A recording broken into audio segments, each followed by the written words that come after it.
Today's recipe is maybe the most over-the-top thing I have made in ages. It's a Black Forest cake milkshake. I'm starting off by making some boozy cherries, and I'm using the juice from a jar of unsweetened sour cherries as well as the sour cherries. So it's a cup of sour cherry juice with 2 cups of sugar, and you want to make a syrup out of that to cook your cherries in.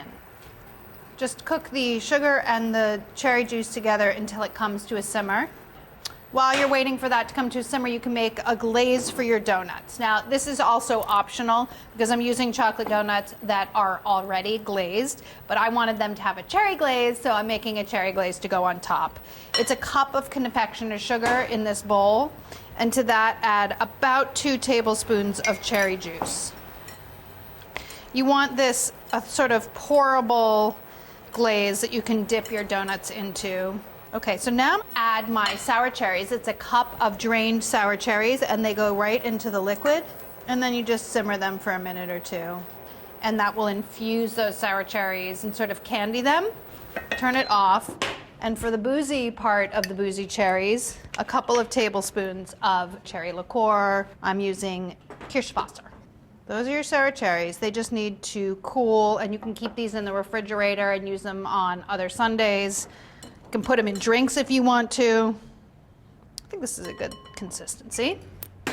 Take your donuts, already glazed, so these are going to be double glazed donuts, and dip the top in your pink cherry glaze. Lift it out.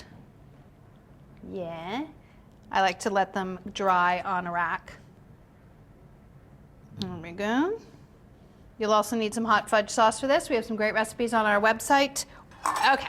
The milkshake is a chocolate milkshake. My standard ratio for milkshake is about 1.5 cups of ice cream with 1/3 to 1/2 cup of milk. It depends kind of on how soft your ice cream is. So add that into a blender. All these amounts make enough for 1 milkshake. But of course you're not going to want to just make one. Well, unless you're making yourself like a little secret treat. I'm going to start with about 1/3 of a cup. Give it a blend. There we go.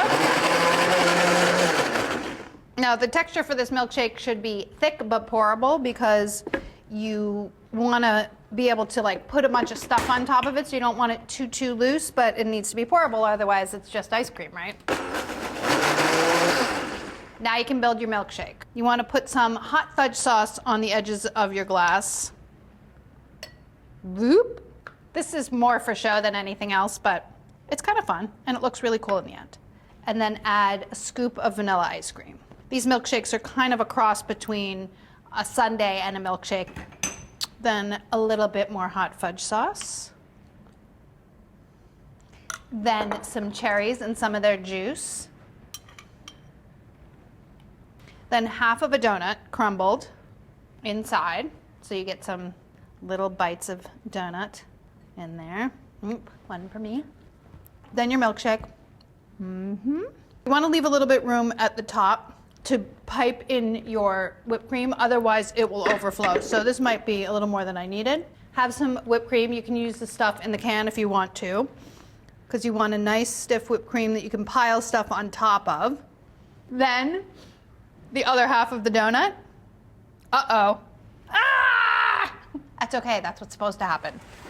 Then some cherries. All right, so I said to not fill it all the way to the top, and then I filled it too high. That's what happened there. That's all right. Gonna make a mess. Gonna have to live with it. All gone. And then just a little bit more hot fudge sauce. I recommend eating this with a straw, a spoon, and a bowl to catch any mess. And there you have it. It's a Black Forest cake milkshake. Oh my gosh. Amazing. Enjoy.